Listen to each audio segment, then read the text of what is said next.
The crack of a gunshot echoed through the dusty street of Fort Bridger, Wyoming, but Magnolia Jenkins barely flinched as she continued scrubbing the rough, wooden floors of her father's saloon. At 22, she had grown accustomed to the sounds of violence that often erupted in this frontier town. The year was 1876, and while the rest of the nation celebrated its centennial with grand exhibitions and technological marvels, life in Wyoming territory remained harsh and unforgiving. Magnolia, her father's gruff voice carried from the bar. Get out here and serve these gentlemen. Wincing, Magnolia set aside her brush and smoothed down her faded blue dress. She tucked a wayward strand of honey-blonde hair behind her ear before making her way to the main room. The Dusty Dollar Saloon wasn't much compared to the grander establishments in Cheyenne, but it was the only home she had known since her mother's death 5 years ago. The afternoon sun slanted through grimy windows, illuminating 4 men seated around a poker table. Her father, Horace Jenkins, a once prosperous rancher who had gambled away his land and livestock, now owned nothing but this saloon and the small rooms above it. His bloodshot eyes and trembling hands told Magnolia he had already sampled too much of his own merchandise. "Whiskey for my friends," Horace commanded, slapping a deck of cards against the green felt tabletop. Magnolia nodded and moved behind the bar. She recognized 2 of the men as local ranch hands, but the third was a stranger, tall, broad-shouldered, with sun-bronzed skin and eyes the color of a summer storm. Unlike the others in their dust-covered clothes, he wore a clean black shirt and vest, a star-shaped silver badge pinned to his chest.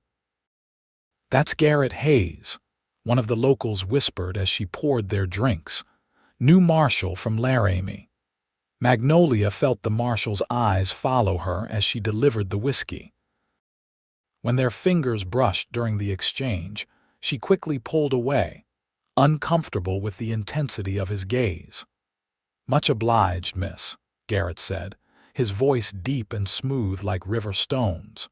The 4th man at the table, Silas Thornton, leaned back in his chair with a predatory smile.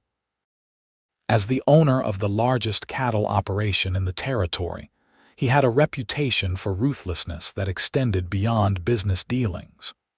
Rumors circulated about workers who disappeared after crossing him, and his interest in Magnolia had grown increasingly bold over the past year. "Your daughter grows more beautiful by the day, Horace," Thornton remarked, his eyes lingering on Magnolia's figure. A man could build an empire with a woman like that at his side. Horace's laugh was hollow. "She's more stubborn than beautiful, I'm afraid. Takes after her mother that way." "Some might see that as an asset," Garrett commented, his expression unreadable as he arranged his cards.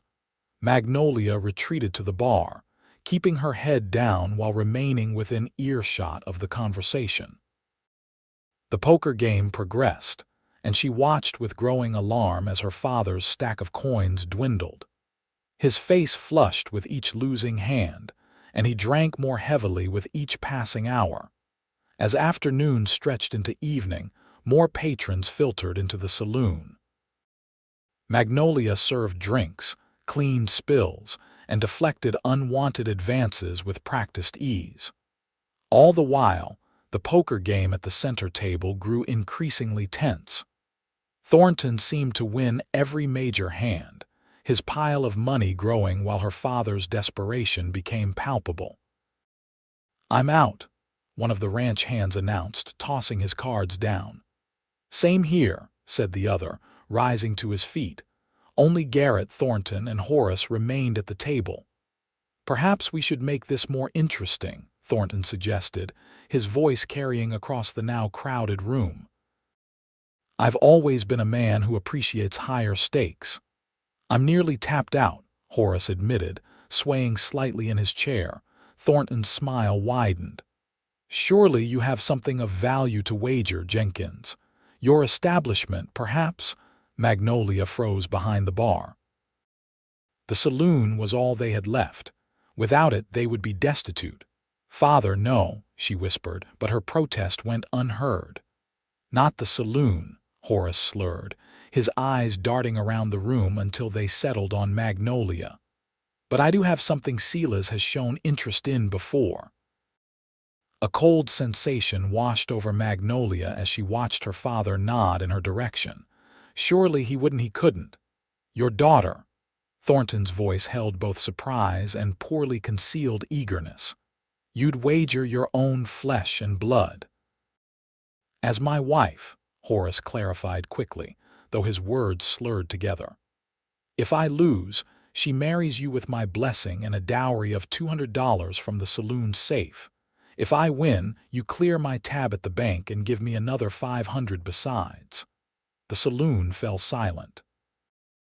Even the piano player stopped mid-tune, his fingers hovering over the keys. "Father!" Magnolia rushed forward, her heart pounding against her ribs. "You cannot do this," Horace grabbed her wrist. "Be quiet, girl, this is business between men." "She's not a horse to be traded," Garrett interjected, his voice calm but firm. "A woman should have a say in her own future." "Stay out of this, Marshal," Horace snapped. "This is a private matter." Thornton leaned back, considering the offer. His eyes traveled over Magnolia with unsettling deliberation. "I accept your terms, Jenkins. One hand to decide it all. No more, no less." "No," Magnolia wrenched her arm free. "I refuse to be part of this wager." "You'll do as you're told," Horace growled. "I'm still your father, and you'll respect my authority." Tears of anger and humiliation stung Magnolia's eyes as the dealer shuffled the cards. The entire saloon watched in shocked silence as the fateful hand was dealt. Horace's face lit up as he examined his cards, 3 queens and a pair of 10s. A full house. He could barely contain his glee as he laid them on the table. "Beat that if you can, Thornton." Silas revealed his cards slowly, one by one. 2 kings, then a third, then a fourth, and finally an ace.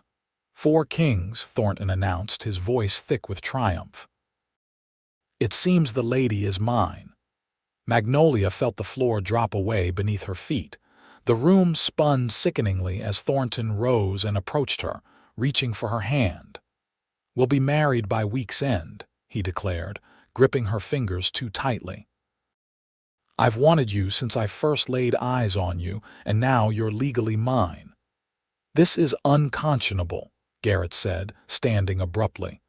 "A human being cannot be treated as property." "The law may frown on gambling with people," Thornton countered, "but it recognizes a father's right to arrange his daughter's marriage. Isn't that right, Jenkins?" Horace, now slumped in his chair, nodded miserably. "A deal's a deal, Marshal. Even you can't interfere with that." Garrett's jaw tightened as he looked from Horace to Thornton to Magnolia's pale face. Then, with deliberate calm, he sat back down. "One more hand," he proposed. "Between you and me, Thornton." Silas raised an eyebrow. "I've already won the prize. Why would I risk it?" "Double or nothing," Garrett replied. "If you win, I'll add $500 to the dowry from my own pocket. If I win, the lady goes free to make her own choices." Thornton laughed. "And what interest do you have in this woman's freedom, Marshal?" "I believe in justice," Garrett answered simply, "and this isn't it." The saloon patrons murmured among themselves. Some looked disgusted by the proceedings, others entertained. None intervened. "Very well," Thornton agreed after a moment's consideration. "One final hand, winner takes all." The cards were dealt with excruciating slowness. Magnolia could barely breathe as she watched Garrett examine his hand, his expression giving nothing away. Thornton looked equally impassive, though a bead of sweat trickled down his temple. "Call," Garrett said at last. Thornton laid down his cards with a flourish. Straight flush, queen high. A collective gasp rippled through the crowd. A straight flush was nearly unbeatable. Thornton reached again for Magnolia, his mouth curving into a victorious smile. "Not so fast," Garrett said quietly, placing his cards on the table one by one. 10 of spades, Jack of spades, Queen of spades, King of spades, Ace of spades. "Royal flush," he announced, his voice steady. "The lady is free." The silence that followed was deafening. Thornton's face contorted with rage, his hand moving toward his holster. "I wouldn't," Garrett warned, his own hand resting casually near his pistol. "Bad enough you're trying to buy a wife. Don't add attempted murder of a federal marshal to your sins." Thornton's nostrils flared, but after a tense moment he backed down. "Fine. Take the girl. She wasn't worth $500 anyway." Magnolia flinched at his words, but relief flooded through her nonetheless. She looked at Garrett with gratitude shining in her eyes. "Thank you," she whispered. Garrett nodded once, then turned to address Horace. "Mr. Jenkins, I believe you owe your daughter an apology, and then I suggest you seek a bed and sleep off your poor judgment." Horace, looking suddenly old and defeated, couldn't meet his daughter's gaze. "I'm sorry, Maggie," he muttered before staggering toward the stairs. As the crowd dispersed and normal activity resumed in the saloon, Garrett approached Magnolia. "Are you all right, Miss Jenkins?" "Yes, no, I don't know," she admitted, still trembling from the ordeal. "I can't believe my own father would." "Some men lose their way," Garrett said gently, "especially when drink and gambling are involved, but that doesn't excuse what happened here tonight." "What happens now?" she asked, painfully aware of how vulnerable her position had become. "That's for you to decide," he replied. "You're free, Miss Jenkins. Free to stay, free to go. Free to make your own choices." Magnolia looked around the saloon at the stained floors, the drunken patrons, the life she had never chosen but had endured for her father's sake. "I don't know what choice to make," she confessed. "This place is all I've ever known." "Perhaps that's reason enough to consider knowing something else," Garrett suggested. "But not tonight. Tonight, rest. Tomorrow will bring clearer thinking." With that, he tipped his hat and moved toward the door. "Marshal Hayes," Magnolia called after him. He turned, silhouetted against the night sky beyond the saloon doors. "Yes, Miss Jenkins." "Why did you do it? Risk so much for a stranger?" His expression softened slightly. "Because some things are worth risking everything for, Miss Jenkins. A person's freedom is one of them." As he disappeared into the darkness, Magnolia felt something unfamiliar stir within her, a sensation that might have been hope, might have been possibility, might have been the first breath of a new beginning. Dawn broke over Fort Bridger with the subtle grace of a watercolor painting, first pale blue, then pink, then gold spreading across the eastern horizon. Magnolia had barely slept, her mind racing with the events of the previous night and the possibilities that lay before her. She moved quietly through the empty saloon, sweeping up broken glass and emptying ashtrays. The place smelled of stale beer and smoke, odors that had permeated her clothing and hair for years. Today, they seemed more oppressive than ever. The creak of the front door startled her. It was too early for customers. The saloon wouldn't open until noon. She turned to find Garrett Hayes standing in the doorway, his tall frame silhouetted against the morning light. "Good morning, Miss Jenkins," he said, removing his hat. "I hope I'm not intruding." "Not at all, Marshal," Magnolia replied, setting aside her broom. "I'm afraid we're not open yet, but I can offer you coffee if you'd like." "Coffee would be welcome, thank you." Magnolia busied herself with the stove, grateful for the distraction. Garrett took a seat at a corner table, his eyes following her movements with quiet intensity. "How are you feeling today?" he asked as she placed a steaming cup before him. "Better, I think," she said, hesitating before taking the chair opposite him. "Clearer, and grateful for what you did." He nodded, his expression serious. I've come with some information you might find useful. Silas Thornton has a reputation that extends beyond Fort Bridger. He's suspected of rustling cattle, intimidating smaller ranchers, even arranging accidents for those who oppose him. Magnolia felt a chill despite the warm morning. Then I have even more reason to thank you for intervening. There's more, Garrett continued. After last night's events, I'm concerned about your safety. Thornton isn't known for accepting defeat gracefully. You think he might come after me? The thought hadn't occurred to her, focused as she'd been on her newfound freedom. I think it's a possibility we shouldn't ignore, Garrett replied, his fingers tapping thoughtfully against his cup. Which brings me to my proposal. Proposal, Magnolia repeated, her pulse quickening. Not that kind of proposal, Miss Jenkins, he clarified with a small smile that transformed his serious face. I'm riding out to investigate reports of cattle theft near Medicine Bow. It's a 5-day journey. Given the circumstances, I believe it would be safer if you accompanied me. Magnolia stared at him in surprise. You want me to go with you, but what about my father, the saloon? Your father's actions last night suggest he may not be the most reliable protector, Garrett said carefully.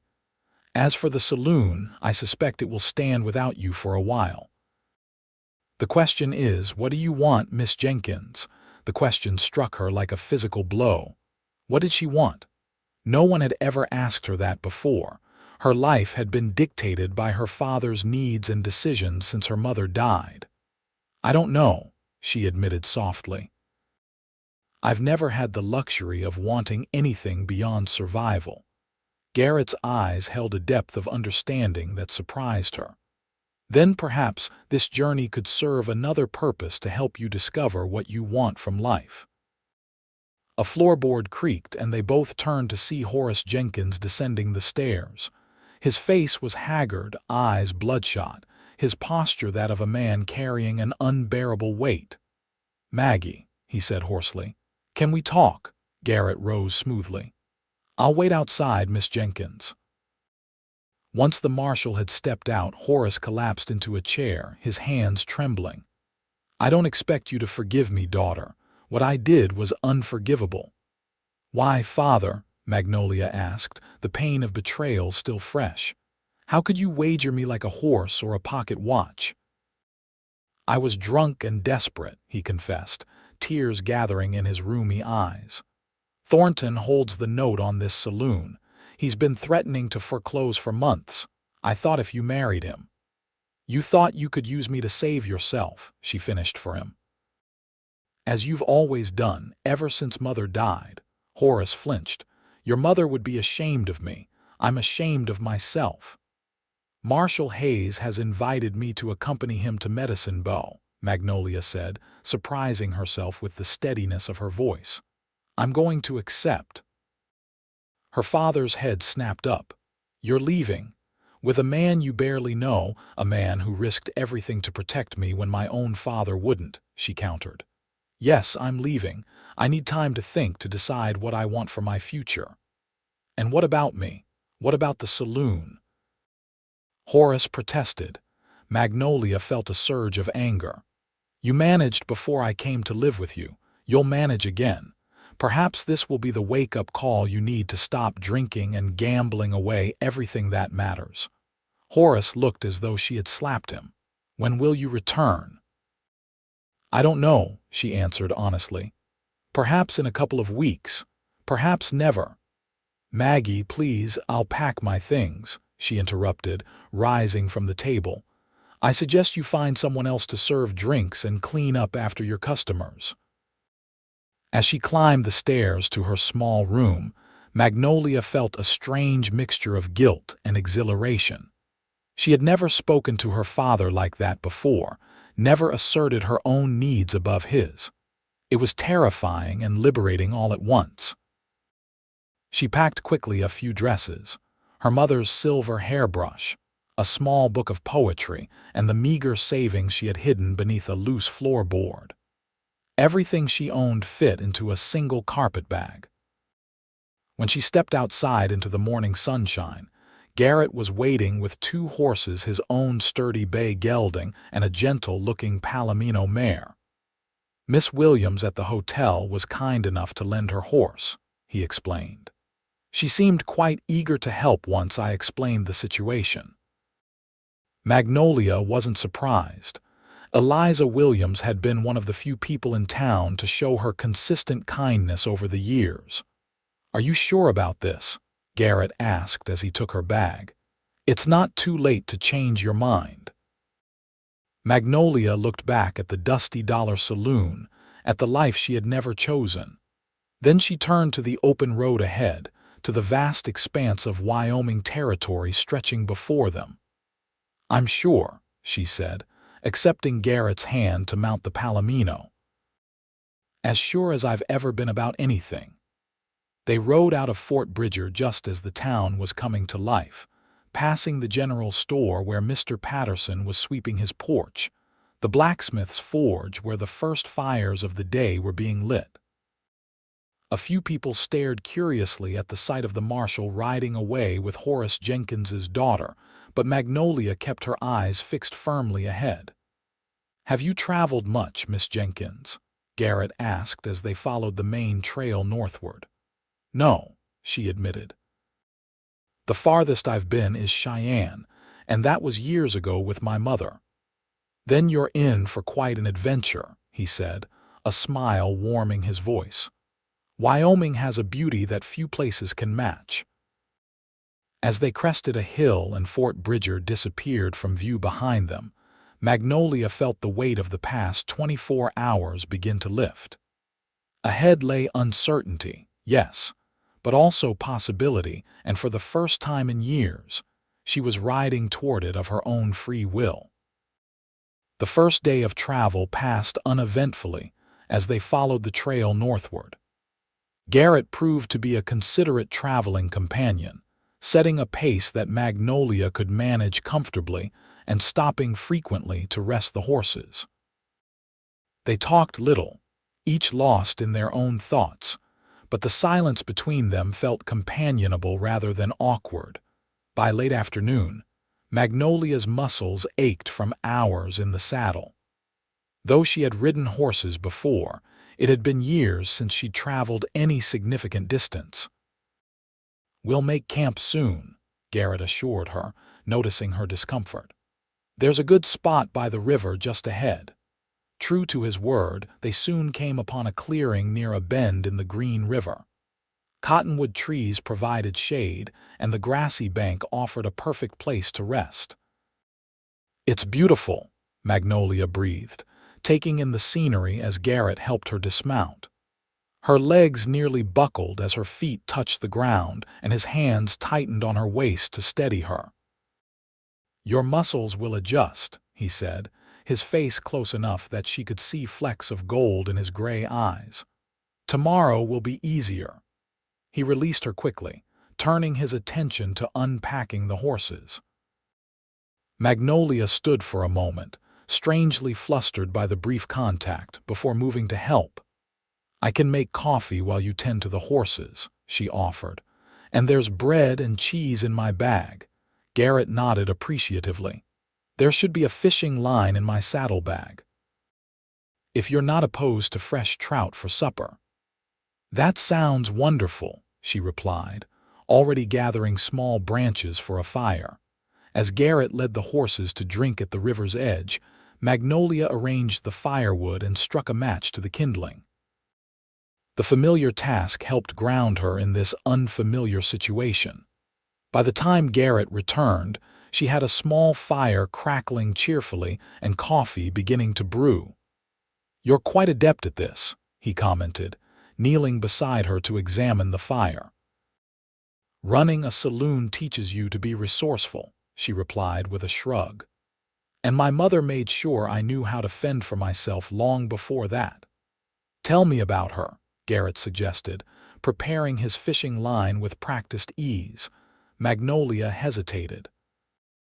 She rarely spoke of her mother, finding the memories both precious and painful. "She was strong," she said finally, "and kind. She came west as a school teacher, met my father when he still had his ranch. He was different than ambitious, hardworking. She saw the best in him. And in you, I imagine, Garrett added softly. Magnolia smiled at the memory. She taught me to read, to appreciate beauty even in harsh surroundings. She used to say that adversity reveals character, that difficult times show what we're truly made of. Wise words, Garrett said, moving toward the river with his fishing line. I suspect she'd be proud of how you handled yourself yesterday. Left alone by the fire, Magnolia pondered his comment. Would her mother be proud? Or would she be disappointed that Magnolia had stayed in that saloon for so long, accepting her father's increasingly erratic behavior? By the time Garrett returned with 3 good-sized trout, Magnolia had set out their simple provisions on a blanket. They worked together to prepare the fish, and soon the savory aroma of cooking trout mingled with the scent of coffee and wood smoke. This is considerably better than my usual trail fare, Garrett remarked as they ate. I may have to revise my solitary habits. Magnolia laughed, surprised by how natural it felt. I doubt the marshal's job allows for much company on your journeys. True enough, he agreed. Though I've found that traveling alone gives a man plenty of time to think. And what do you think about Marshal Hayes during those solitary rides? She asked, curious about this man who had appended her life with a single hand of cards. Garrett considered the question, watching the flames dance in the gathering dusk. Justice, mostly. How to bring it to places where it's in short supply.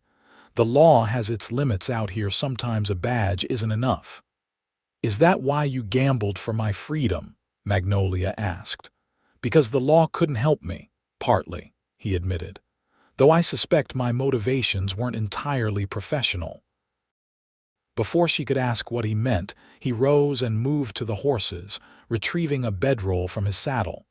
You should take this, he said, handing it to her. I'll keep watch for the first part of the night, then wake you for your turn. My turn, Magnolia echoed, confused. To keep watch, Garrett explained. We're still close enough to Fort Bridger that I'd rather not take chances. Thornton has friends who might hold a grudge on his behalf. The reminder of potential danger sobered Magnolia immediately. Of course, I can take the first watch if you prefer. Garrett shook his head. Get some rest, Miss Jenkins. Tomorrow will be another long day. As she settled onto the bedroll, Magnolia watched Garrett tend the fire, his profile strong against the darkening sky. He had risked so much for her, a stranger, and now was guiding her to safety with no apparent expectation of reward. Such men were rare in her experience. Marshal Hayes, she said softly. He turned toward her. Yes, thank you, not just for last night, but for this. For treating me like a person worthy of respect. Something flickered in his eyes, surprise, perhaps, or understanding. Everyone deserves respect, Miss Jenkins, especially those who have had it withheld. With that gentle truth echoing in her mind, Magnolia closed her eyes, allowing the murmur of the river and the crackling of the fire to lull her into the first peaceful sleep she'd experienced in years. She dreamed of wide open spaces and endless possibilities, of a life where she made her own choices and answered to no one but herself. And somewhere in those dreams, a pair of storm-gray eyes watched over her with quiet intensity. The journey to Medicine Bow took them through a changing landscape of rolling hills, sagebrush plains, and rugged mountain passes. Each day, Magnolia grew more comfortable in the saddle and more accustomed to the rhythm of trail life. She learned to spot signs of water and game, to read weather patterns in the clouds, to appreciate the subtle beauties of the wilderness around them. And each day, she learned a little more about Garrett Hayes. He was 32, she discovered, Born in Missouri but raised in Colorado after his family moved west when he was a boy. He had fought briefly in the final year of the Civil War, too young to be officially enlisted but serving as a courier for Union forces. Afterward, he had worked as a ranch hand, a deputy sheriff, and finally a U.S. marshal for the Wyoming Territory. "What made you choose law enforcement?" she asked on their third evening as they sat beside a small fire in the shelter of a rocky outcropping. Garrett was quiet for so long that Magnolia thought he might not answer.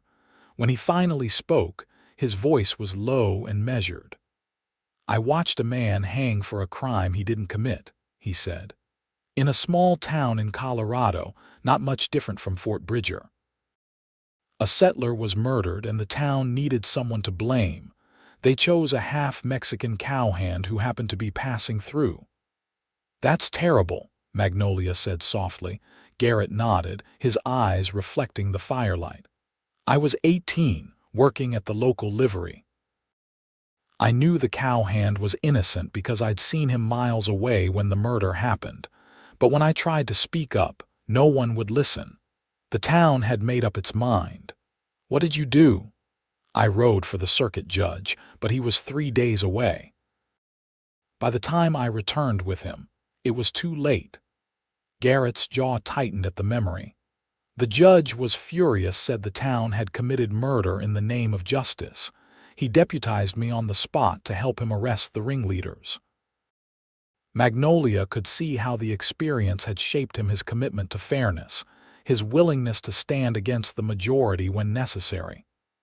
"So you became a lawman to prevent such injustices," she concluded. "I try," he replied, "though the territory is vast and I'm just one man." "One man can make a difference," Magnolia said, thinking of how his intervention had changed the course of her life. "You certainly did for me." Garrett's eyes met hers across the fire, and something unspoken passed between them, a recognition, perhaps, of how their lives had become unexpectedly intertwined. "What about you, Miss Jenkins?" he asked, changing the subject. "What would you do with your life if you could choose anything?" The question caught Magnolia off guard.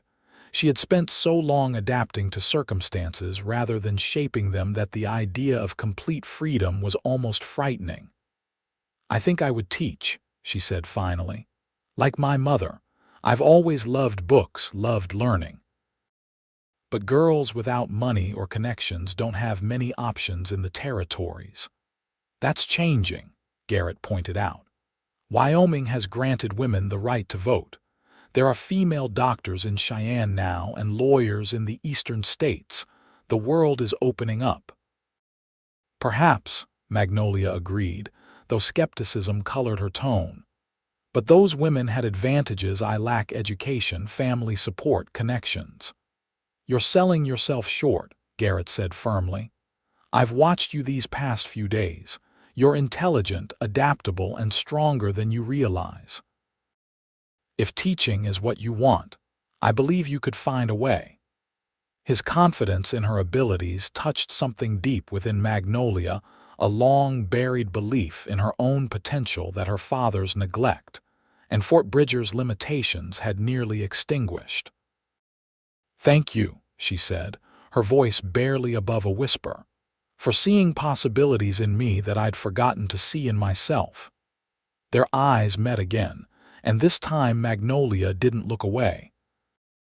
In the dancing firelight, she saw not just the handsome features that had first caught her attention, but the character beneath the decency, the quiet strength, the thoughtful mind. The moment stretched between them, laden with unspoken possibilities, until Garrett finally broke the connection by reaching for more firewood. "We should get some sleep," he said, his voice rougher than usual. "Tomorrow we'll reach the foothills, and the terrain gets more challenging from there." As Magnolia settled into her bedroll, she found herself more confused than ever about her future. For so long, her only goal had been escape from the saloon, from her father's influence, from the constraints of Fort Bridger. Now that escape was within reach, she had to confront the question of what came next. And complicating everything was her growing awareness of Garrett Hayes not just as her rescuer or a traveling companion, but as a man who stirred feelings she had never experienced before. She fell asleep watching the stars overhead, pondering the strange turns that had brought her to this moment, wondering where the path might lead next. The answer came sooner and more violently than she could have imagined. They were a day's ride from Medicine Bow when disaster struck. The morning had dawned clear and cool, with a fresh breeze that carried the scent of pine from the distant mountains. Magnolia felt a growing excitement as Garrett pointed out landmarks that indicated they were nearing their destination. "Once we clear that ridge," he explained, gesturing toward a line of hills ahead, "we'll be able to see the valley where Medicine Bow sits. With luck, we'll reach town by tomorrow afternoon." "And then what happens?" Magnolia asked, the question that had been hovering between them for days. Garrett glanced at her, his expression thoughtful. "I investigate the cattle theft, which may take a week or more. As for you, that depends on what you decide.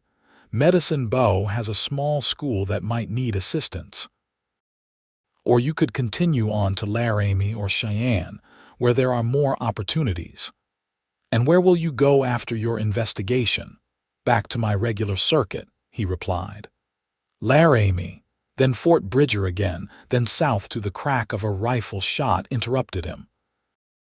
Garrett's horse reared in alarm as a bullet kicked up dirt mere inches from its hooves.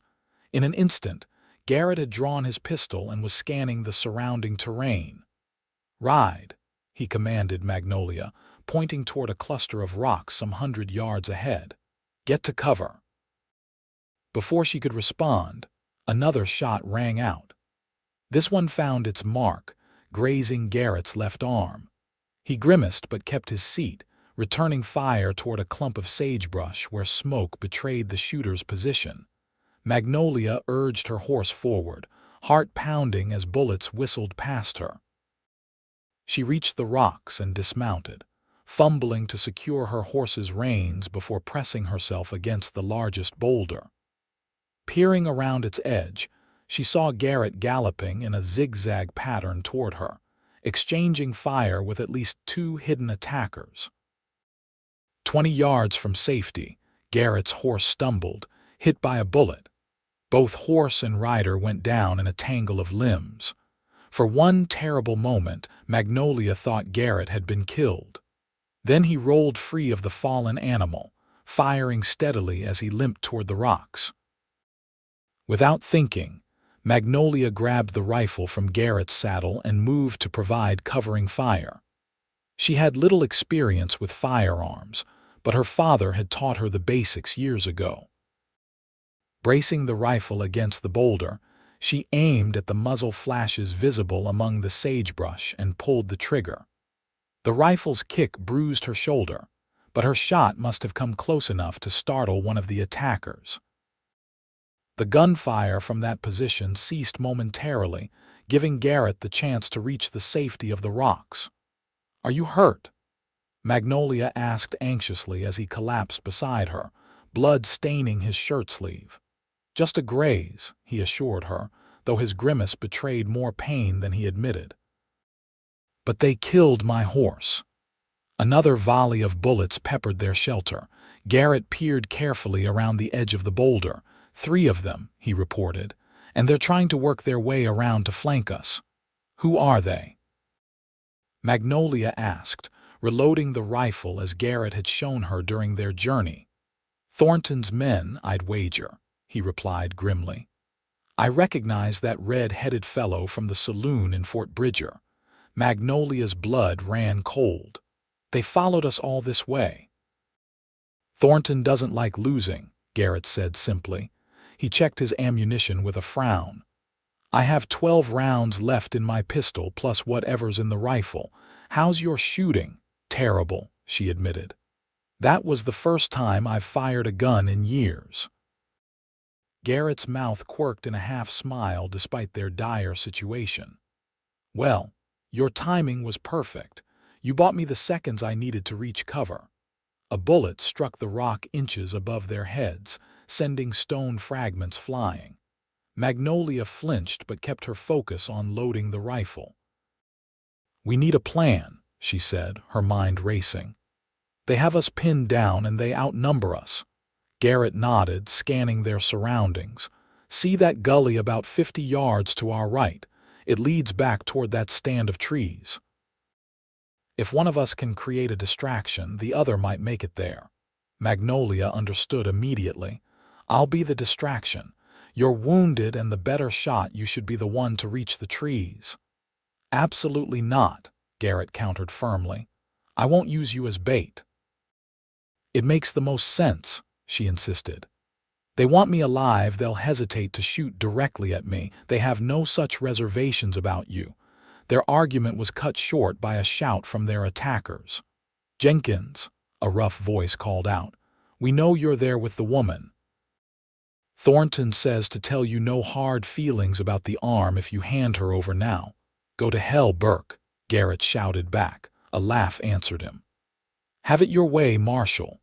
But you're outnumbered and outgunned. Only one way this ends." Garrett turned to Magnolia, his expression grave. "Listen carefully. When I give the signal, I want you to mount up and ride hard for that tree line. Don't stop, don't look back." "I won't leave you," she protested. "You must," he insisted, checking his pistol. "I'll cover your escape, then follow when I can. And if you can't—" His eyes met hers, unflinching. "Then you keep riding to Medicine Bow. Ask for Sheriff Dawson, he's a good man. Tell him what happened." The thought of leaving Garrett behind made Magnolia's chest tighten with fear, but she recognized the logic of his plan. One of them needed to get away to bring help. "All right," she agreed reluctantly, "but promise me you'll be careful." "I promise," he said, though they both knew it was a promise he might not be able to keep. A moment of silence stretched between them, a moment in which all the unspoken feelings of the past few days seemed to hover in the air. Then Garrett leaned forward and kissed her, brief but tender, before pulling away. "For luck," he said softly. "Now get ready."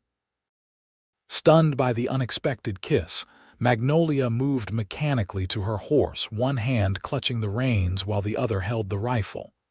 Garrett positioned himself at the edge of their rocky shelter, pistol ready. "On my mark," he said, his voice steady despite the danger. 3, 2, 1. Now." Garrett burst from cover, firing rapidly at their attackers. Magnolia swung onto her horse and kicked it into a gallop, heading for the tree line as instructed. Gunfire erupted behind her, but she forced herself not to look back, trusting Garrett to keep their pursuers occupied. The distance to the trees seemed impossibly long, each second stretching into eternity as bullets whistled past. Her horse, sensing her fear, ran with all its might, hooves pounding against the hard earth. Just as she reached the first trees, Magnolia heard a shout of pain that she recognized as Garrett's voice. Against his instructions, she reined in her horse and turned to look back. The scene that met her eyes froze her blood. Garrett was down, clutching his leg as one of the attackers advanced toward him. The other two were mounting their horses, clearly intending to pursue her. In that moment, Magnolia made a decision that changed everything. Instead of continuing her flight, she raised the rifle, steadied it against a tree trunk, and took careful aim at the man approaching Garrett. "Please," she whispered, her finger tightening on the trigger. "Please don't let me miss," she fired. The man jerked backward and fell. Startled by this unexpected resistance, the other two hesitated, giving Garrett the opportunity to drag himself behind a boulder and return fire. Magnolia chambered another round and fired again, not hitting anyone but forcing Thornton's men to take cover. The brief respite gave her time to dismount and lead her horse deeper into the trees, where she tied it securely before circling back to a position where she could see the confrontation.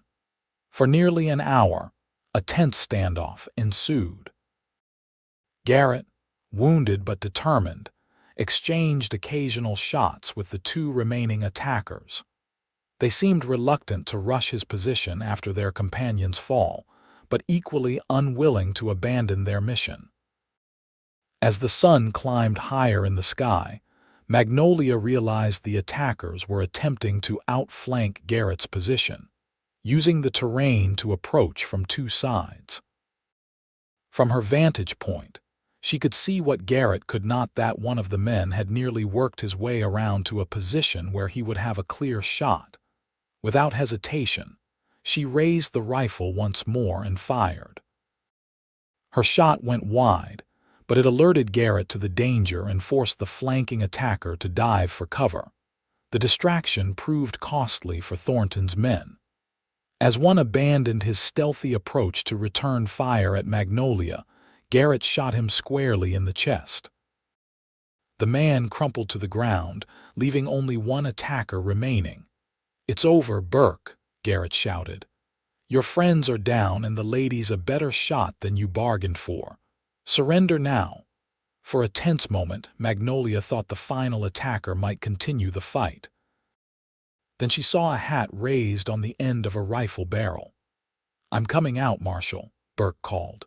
"Don't shoot." Slowly, the red-headed man Magnolia recognized from the saloon emerged from behind a rock, hands raised. Garrett kept his pistol trained on him as Magnolia hurried from her hiding place to Garrett's side. The marshal's face was pale from blood loss, his left leg bearing a bullet wound that had soaked his trouser leg crimson. Despite his injuries, he kept a steady aim on Burke as Magnolia knelt beside him. "You were supposed to keep riding," Garrett admonished her, though his eyes held admiration rather than anger. "I couldn't leave you," she replied simply, tearing strips from her petticoat to bind his wounds. "And it's a good thing I didn't." Burke watched them with a mixture of resignation and curiosity. "Thornton's going to be mighty disappointed," he commented. "He had his heart set on that girl." "Thornton can go to hell," Garrett replied coldly. "And you can tell him I said so when you see him in prison." With Magnolia's help, Garrett managed to secure Burke with his own belt, binding his hands behind his back.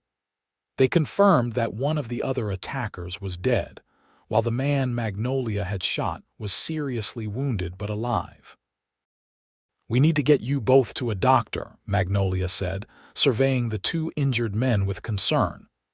"Medicine Bow is still half a day's ride," Garrett noted, wincing as he tried to stand. "And we're down to one horse." "There's a trapper's cabin about 3 miles east of here," Burke offered unexpectedly. "Old man Simmons. He keeps medical supplies." Garrett and Magnolia exchanged glances, silently weighing whether to trust this information.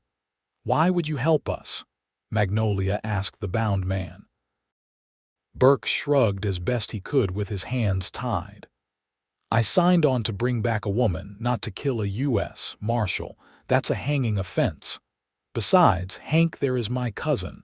I don't want him bleeding out if there's help nearby." After a brief discussion, they decided to risk it. They used the attackers' horses to transport the wounded, with Burke riding double behind Magnolia, his hands still bound. The body of the dead man they covered with stones, marking the location to return later. The trapper's cabin proved to be exactly where Burke had indicated, a small, sturdy structure nestled in a grove of cottonwoods. The owner, Simmons, was initially suspicious of the bedraggled group that arrived at his door, but the sight of Garrett's badge and the obvious wounds convinced him to offer assistance.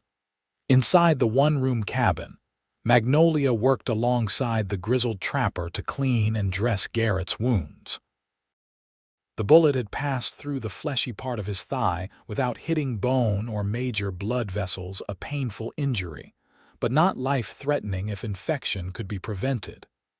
"You're lucky, Marshal," Simmons commented as he applied a pungent herbal poultice to the wound. Few inches over, and we'd be digging a grave instead of a bullet. Luck had nothing to do with it, Garrett replied, his eyes finding Magnolia's across the room. I had someone watching my back. Magnolia felt her cheeks warm under his gaze. The memory of his kiss, brief but unmistakably deliberate, returned with sudden clarity. In the chaos of the gunfight, she hadn't had time to consider what it meant. Now, as relative safety surrounded them, questions filled her mind. Had it been merely a gesture born of the moment? A man facing possible death, seizing a final chance? Or was it something more, an expression of feelings that had been growing during their journey together? And more importantly, what did she feel in return? As night fell, these questions remained unanswered.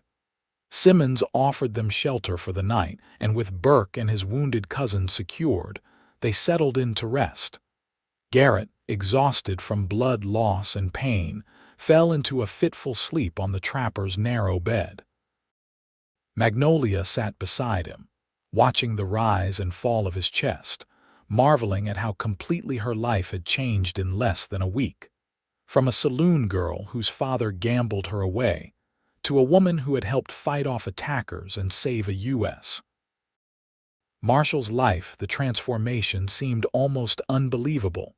"You love him, don't you?" The soft question startled Magnolia from her thoughts. She turned to find Simmons watching her from his seat by the fire, his weathered face thoughtful in the flickering light. "I barely know him," she protested, though the words felt hollow even as she spoke them. The old trapper chuckled. "Sometimes a week on the trail tells you more about a person than years in town. I've seen the way you look at him and the way he looks at you when you're not watching." Magnolia glanced again at Garrett's sleeping form, remembering his courage, his integrity, the way he had risked everything to give her freedom. "Even if there were feelings," she said carefully, "his life is on the trail enforcing the law. Mine. Well, I don't know what mine is yet, but I need to find my own path." "Paths have a way of crossing," Simmons replied cryptically, turning his attention back to the fire. "Especially when they're meant to." With those words lingering in her mind, Magnolia finally allowed herself to rest, curling up on a pallet near Garrett's bed. As sleep claimed her, she found herself hoping that the old trapper's words might prove prophetic. The next morning, Garrett was awake before dawn, his condition improved enough that he insisted on continuing to Medicine Bow. "Burke and his cousin need to face justice," he explained as Magnolia changed his bandages. "And we need to send word about Thornton's involvement in this attack."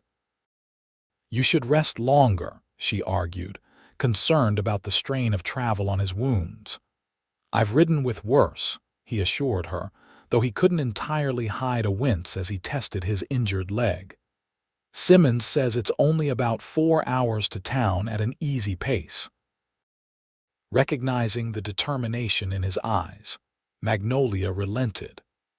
By mid-morning, their unusual party was ready to depart. Garrett on Magnolia's Palomino, Burke and his cousin on their own horses with hands bound, and Magnolia riding double behind Simmons, who had agreed to accompany them to town. The journey passed without incident, though Garrett's face grew increasingly pale as the hours wore on. By the time the buildings of Medicine Bow appeared on the horizon, Magnolia could tell he was maintaining consciousness through sheer force of will. Their arrival caused an immediate stir in the small town. Sheriff Dawson, a stocky man with a salt and pepper beard, rushed from his office at the sight of the wounded marshal. "Hayes, what in tarnation happened to you?" he demanded, helping Garrett dismount. "Ambush," Garrett replied tersely. These two were part of it, acting on Silas Thornton's orders. Dawson's eyebrows shot up. "Thornton, the cattleman from Fort Bridger." "The very same," Garrett confirmed. "He has a grudge against Miss Jenkins here and sent these men to abduct her." As Dawson's deputies took charge of the prisoners, The sheriff turned his attention to Magnolia. "Miss Jenkins, is it? You look like you could use a hot meal and a proper bed. Mrs. Dawson would be happy to offer you hospitality while we sort this out." Magnolia glanced at Garrett, reluctant to leave his side after everything they'd been through. "Go," he encouraged her with a wan smile. "The doctor needs to check this leg properly, and you deserve some comfort after days on the trail." Though part of her wanted to protest, Magnolia recognized the wisdom of his suggestion. They both needed rest and recovery after their ordeal. "I'll come see you tomorrow," she promised as Sheriff Dawson's wife, a kindly woman with bright eyes and graying auburn hair, appeared to escort her away. "I'll hold you to that," Garrett replied, his eyes conveying what words could not. Mrs. Dawson proved to be a godsend. She provided Magnolia with a hot bath, clean clothes, and a hearty meal, all without pressing for details about her journey with the marshal. Only after Magnolia had rested did the older woman gently inquire about her story. Seated in the Dawsons' comfortable parlor, Magnolia found herself recounting everything her life at the saloon, her father's devastating wager, Garrett's intervention, and their subsequent journey. Mrs. Dawson listened without judgment, occasionally nodding or murmuring in sympathy. "And now I'm not sure what comes next," Magnolia concluded. "I can't go back to Fort Bridger, not with Thornton still there. But I have no family elsewhere, no skills that would earn me a respectable living." "That's not entirely true," Mrs. Dawson countered thoughtfully. "You mentioned your mother was a teacher and that you love books. Our school teacher, Miss Fleming, is leaving at the end of the month to marry a rancher in Montana. The town council is desperate to find a replacement." Hope flickered in Magnolia's chest. "But I have no formal qualifications. In frontier towns, practical knowledge often counts for more than formal certificates," Mrs. Dawson assured her. "If you can read, write, and figure sums and have the patience to manage a roomful of children, you might be exactly what Medicine Bow needs." The possibility was both thrilling and terrifying. Could she really become a teacher? Create a respectable life for herself in this new place? And what about Garrett? The question that had been lurking in her heart since his impulsive kiss now demanded acknowledgement. If she stayed in Medicine Bow, would there be a chance to explore the connection growing between them? Or would his duties as a marshal inevitably take him away? "Think on it," Mrs. Dawson suggested, patting her hand. "There's no rush to decide tonight. Rest now, and tomorrow we can visit the marshal and see how he's faring." That night, in the comfort of a proper bed for the first time in nearly a week, Magnolia allowed herself to dream of possibilities of a classroom filled with eager faces, of a small house she could call her own, of a life shaped by her choices rather than her circumstances. And in those dreams, Garrett Hayes was never far away. Morning brought news that lifted Magnolia's spirits considerably. Garrett's condition had improved overnight, with no signs of infection in his wounds. The town doctor declared him lucky and prescribed at least a week of rest before attempting to travel. "A week," Magnolia repeated when Mrs. Dawson delivered this information over breakfast. "I thought he would be eager to continue his investigation." "Sheriff Dawson has already sent riders to round up the suspected cattle thieves," Mrs. Dawson explained, pouring more coffee. "Apparently, your encounter with Thornton's men provided unexpected information that helped identify the rustlers. So Garrett's work here is essentially finished." "It would seem so," Mrs. Dawson replied with a knowing smile. "Which means his reasons for staying are more personal than professional." Magnolia felt her cheeks warm. "Mrs. Dawson, I don't think, my dear," the older woman interrupted gently. "I've been married to a lawman for 30 years. I recognize the look in Marshal Hayes's eyes when he speaks of you. And I see the same look reflected in yours, whether you acknowledge it or not."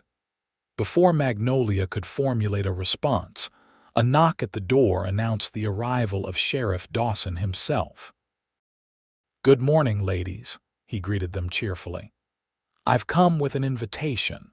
The marshal is feeling well enough for visitors and has specifically requested Miss Jenkins's company if she's agreeable." Heart suddenly racing, Magnolia nodded. "I would be happy to see him." The doctor had established Garrett in a room above the town's hotel, where she found him propped up in bed, looking considerably better than when they'd parted. His face had regained its color, and though his leg was heavily bandaged, his eyes brightened visibly when she entered. "Miss Jenkins," he said, setting aside the report he had been reading. "You're a sight for sore eyes." "As are you, Marshal," she replied, taking the chair beside his bed. "You look much improved." "Thanks to your quick thinking during the ambush," he acknowledged. "The doctor says if you hadn't bound my wounds so promptly, I might have lost a great deal more blood." A comfortable silence fell between them, filled with all the things neither quite knew how to express. Finally, Garrett spoke again, his tone more serious. "Magnolia, there's something I need to say." Her pulse quickened at his use of her first name.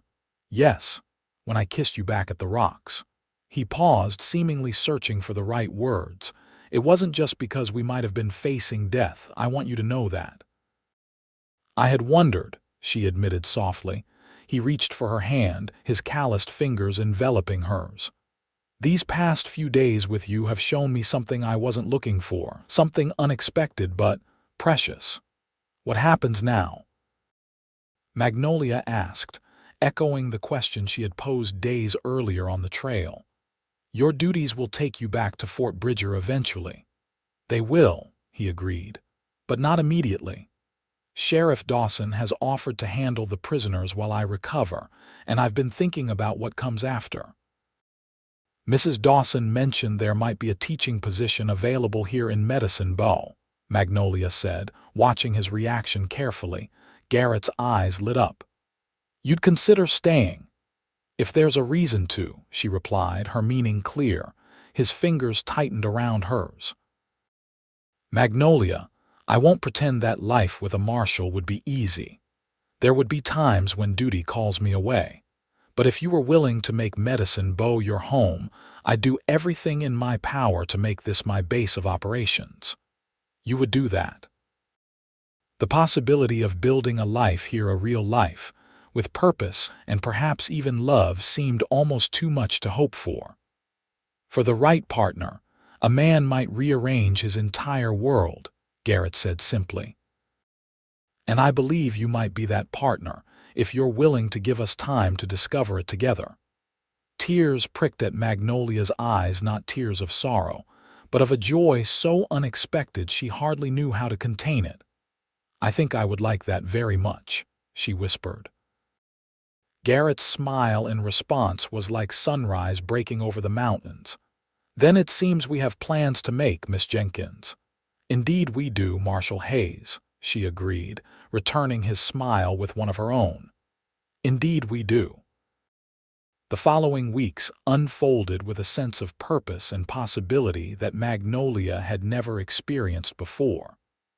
The town council, impressed by her knowledge and encouraged by Mrs. Dawson's recommendation, offered her the teaching position on a trial basis. Magnolia threw herself into preparations, studying the previous teacher's materials and transforming the small schoolhouse into a welcoming space for learning. Garrett's recovery progressed steadily under the doctor's care and Magnolia's frequent visits. They spent hours in conversation, sharing stories from their pasts and dreams for the future. Each day strengthened the bond between them, confirming what they had begun to suspect during their perilous journey, that they had found in each other something rare and worth cherishing. Two significant events marked the end of summer. The first was a telegram from Fort Bridger, reporting that Silas Thornton had been arrested for conspiracy to commit kidnapping and the attempted murder of a federal marshal. With testimony from Burke and his surviving cousin, along with evidence found in Thornton's own correspondence, the cattle baron faced years in prison. The second event was more personal. On a warm September evening, as they sat on the porch of the boarding house where Magnolia had taken a room, Garrett presented her with a simple gold ring. "I know it's sudden," he said, uncharacteristically nervous. "We've known each other barely 3 months. But I've never been more certain of anything in my life." Magnolia looked from the ring to his earnest face, her heart so full she could hardly speak. "Are you sure? Your life as a marshal can accommodate a wife," he finished for her. "The territorial governor has approved my request to make Medicine Bow my permanent station. I'll still have duties that take me away at times, but this will be home base. And you're not concerned about marrying a former saloon girl whose father once gambled her away in a card game?"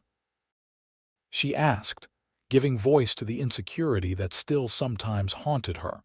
Garrett took her hands in his. "Magnolia Jenkins, I'm asking to marry the bravest, most determined woman I've ever met. A woman who faced down armed attackers to save my life. A woman who has created a new future for herself through sheer force of will. Your past doesn't define you, your choices do, and I would be honored if you would choose to share your life with mine." Tears spilled onto her cheeks as she nodded. "Yes," she whispered. "Yes, Garrett, I will marry you." Their wedding, held in Medicine Bow's small church in early October, was a simple affair but one filled with genuine warmth. The entire town turned out to celebrate their new schoolteacher and the marshal who had quite literally fought for her freedom. Mrs. Dawson stood in place of mother of the bride, and Sheriff Dawson served as Garrett's best man. One face was noticeably absent from the gathering. Despite Magnolia's letter of invitation, Horace Jenkins did not attend his daughter's wedding. Whether from shame, continued drinking, or simple indifference, he remained in Fort Bridger, a silent acknowledgement that some bridges once burned cannot be rebuilt. Yet as Magnolia exchanged vows with Garrett, she felt no sadness for her father's absence. The path that had led her to this moment, painful though parts of it, had brought her to a man who valued her for exactly who she was, who had seen her worth when others had treated her as a commodity. "I, Garrett Hayes, take you, Magnolia Jenkins, to be my lawfully wedded wife," he promised, his voice steady and sure. "To love and to cherish in plenty and in want, in joy and in sorrow, from this day forward, as long as we both shall live." As Magnolia repeated the same vows, she marveled at how completely her life had transformed in the span of a few months. From captivity to freedom, from uncertainty to purpose, from isolation to love, each step of the journey had led her here, to this moment, to this man. "I now pronounce you husband and wife," the minister declared. "What God has joined together, let no man put asunder." When Garrett kissed her, it was nothing like the brief, desperate kiss they had shared during the ambush. This was a promise, a beginning, a future unfolding before them like the vast Wyoming sky. That evening at the celebration hosted by the Dawsons, Sheriff Dawson raised his glass in a toast to the newlyweds. "To Marshal and Mrs. Hayes," he proclaimed. "May your union be blessed with as much courage and devotion as you've already shown to each other. And may you always remember that the greatest freedom is found in choosing to bind your life to the one you love." Magnolia, nestled against her husband's side, reflected on the truth of those words. In choosing Garrett, and in being chosen by him, she had found not limitation but liberation. The freedom he had won for her at a poker table in Fort Bridger had become something far more profound. The freedom to love and be loved for exactly who she was. As the years passed, that freedom only deepened. Magnolia thrived as Medicine Bow's teacher, earning the respect of parents and the adoration of her pupils. Garrett's reputation as a fair and effective marshal spread throughout the territory, though he arranged his duties to ensure he was never away from home for more than a week at a time. Their first child, a son named Daniel, arrived on a snowy January night in 1878, followed by twin daughters, Sarah and Elizabeth, 18 months later. Their home, a sturdy two-story house on the edge of town, became known for its hospitality and warmth. Occasionally, news would reach them from Fort Bridger. They learned that the Dusty Dollar Saloon had been sold to pay Horace's debts, and that he had drifted west to the gold fields of Nevada. Whether he found the fortune he sought, they never discovered. On their 5th wedding anniversary, as they sat on their porch watching their children play in the autumn twilight, Garrett presented Magnolia with a small wooden box. "What's this?" she asked, curious. "Open it," he encouraged. Inside, she found a deck of playing cards, worn and slightly faded. "These are the cards from that night," she realized, recognizing the distinctive pattern on the backs. "From the game in Fort Bridger," Garrett nodded. "I kept them as a reminder." "Of what?" "That sometimes winning means giving something up rather than taking something home," he explained, wrapping his arm around her shoulders. "I won those cards, but I gave up my claim on you. It was the best decision I ever made." Magnolia leaned against him, watching their son chase fireflies while their daughters built a world of imagination with sticks and pebbles. "You ever regret it?" she asked softly. "Taking that risk for a stranger?" Garrett's laugh rumbled through his chest. "How could I regret the hand that brought me everything I hold dear?" As darkness settled over Medicine Bow and stars appeared one by one in the vast Wyoming sky, Magnolia Jenkins Hayes gave thanks for the strange twist of fate that had begun with her father's terrible wager. That moment of deepest betrayal had ultimately led her to her greatest blessing, a life of love, purpose, and the precious freedom to choose her own destiny. And she knew with bone-deep certainty that she would choose this man, these children, this life again and again through all the seasons of her heart.